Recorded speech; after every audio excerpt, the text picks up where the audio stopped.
We appreciate it. Thank you, Zach. He's actually not the only guy on TV, though, that knows a thing or two about weed. You? Maybe, but I was actually referring to veteran comedian and stoner Joe Rogan. Yes. I got to stand next to him for a very special 420 edition of The Loop, one-on-one.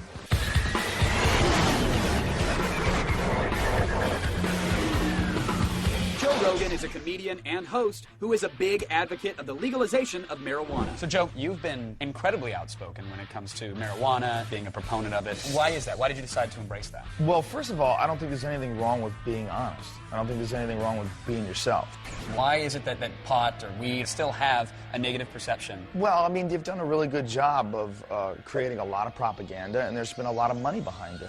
You know, the Partnership for a Drug-Free America is supported by alcohol companies and tobacco companies, and they put out propaganda. There's a state of consciousness that comes along with consuming cannabis, you know. Maybe it's the propaganda that I've been reading that says, well, the reason it's illegal is because of, well, mind control. Because if you smoke weed, then you'll start thinking in other ways, and then you want to fight back against the government, and they can't have that. Well, for sure they know that that's a real possibility. For sure they know that there's a state of consciousness that comes along with consuming cannabis, you know, whether you smoke it or you eat it or whatever. It definitely brings with it a higher level of awareness and an inability to absorb propaganda. You know, people that smoke weed, propaganda just seems so silly and ridiculous to them. Marijuana isn't the only way Joe likes to expand his perception. He actually owns a mind-altering machine called an isolation tank. You're lying in this tank. It has 11 inches of water that's heated to 93.5 degrees. And you can't feel the water because it's the same temperature as the surface of your skin. You can't really distinguish where the water begins, where the air ends. And then on top of that, you close the lid and you're in total darkness. Your brain has nothing to process. It's about, like, learning about yourself. Typically, a tank costs around $7,000.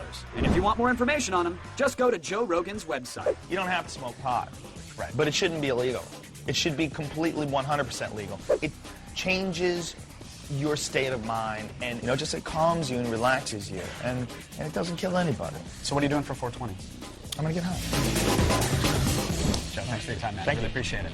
Joe seemed very, what's the word, passionate about pot. Is that right? Well, yeah, absolutely. Joe's passionate about everything. Like, that's why I like him. Like, he's just super into everything that he talks about, from weed to alien conspiracies to the man to deprivation tanks, you name it. So thank you very much, Joe. Very that was cool. an honor.